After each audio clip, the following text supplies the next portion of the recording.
मधून पुढे गेल्यानंतर एक वाट थेट मंदिरापर्यंत जाते.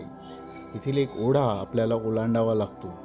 या मंदिराकडे जाणारा दुसरा रस्ता देखील आहे. त्या मार्गाने आपण कार किंवा रिक्षाने इथपर्यंत पोहोचू शकतो. ही वाट गावातील पायवाट आहे. यापुढे आपण मुख्य मार्गाला लागतो. मंदिराचा हा भाग निसर्गाने संपन्न असा आहे. चहूबाजूस आपल्याला सुंदर वनराईचं दर्शन होईल. पंचक्रोशीतील भक्तगण ह्या राम मंदिरामध्ये पूजे अर्चेसाठी नियमित येत असतात. या मंदिरामध्ये वर्षप्रतिपदा गुढीपाडवापासून रामनवमीपर्यंत मोठा कार्यक्रम असतो. नियमित भक्तिमय कार्यक्रम, त्याचप्रमाणे भजन, कीर्तने तसेच यज्ञयाग या ठिकाणी चालू असतात. मोठ्या संख्येने भाविक दर्शनासाठी येत असतात.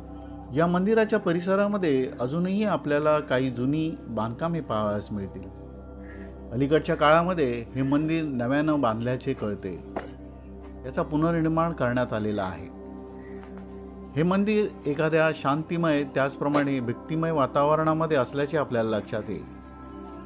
गावातील इतर भागाप्रमाणे या भागामध्ये नागरी वस्ती फार कमी आहे. मंदिरात वर्षप्रतिपदेपासून रामनवमीपर्यंत कार्यक्रम असल्यामुळे आजही या ठिकाणी भाविकांची गर्दी थोड्या प्रमाणात आहे. या मंदिराचे देखरेख करणाऱ्या समस्त भाविकांशी विचारणा केल्यानंतर असे कळले की सुमारे 175 वर्षापूर्वी या मंदिराचे बांधकाम केल्याचे कळते. त्याआधी कधीपासून होते याची माहिती नाही. त्यानंतर पुन्हा एकदा या मंदिराचा जीर्णोद्धार करण्यात आला. या मंदिरामध्ये श्रीराम, लक्ष्मण आणि सीता यांच्या सुंदर सुबक आणि छान मूर्ती आहेत. मंदिरामध्ये वर्षभर कार्यक्रम चालू असतात. श्रावण महिना, त्याचप्रमाणे दसरा, दिवाळी या सणांच्या कालावधीमध्ये मोठा भक्तवर्ग दर्शनासाठी या मंदिरात येत असतो. वर्षप्रतिपदेपासून रामनवमीपर्यंत या ठिकाणी अन्नदान तसेच पूजा अर्चा, होम हवन हे चालू असते. आजही या ठिकाणी होम हवन चालू आहे.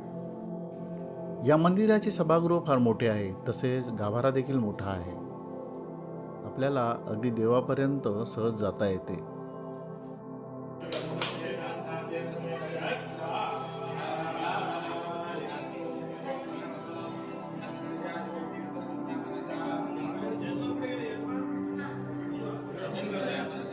मंदिर छान आणि सुंदर वातावरणात आहे. तसेच या ठिकाणची स्वच्छता देखील खूपच छान आहे.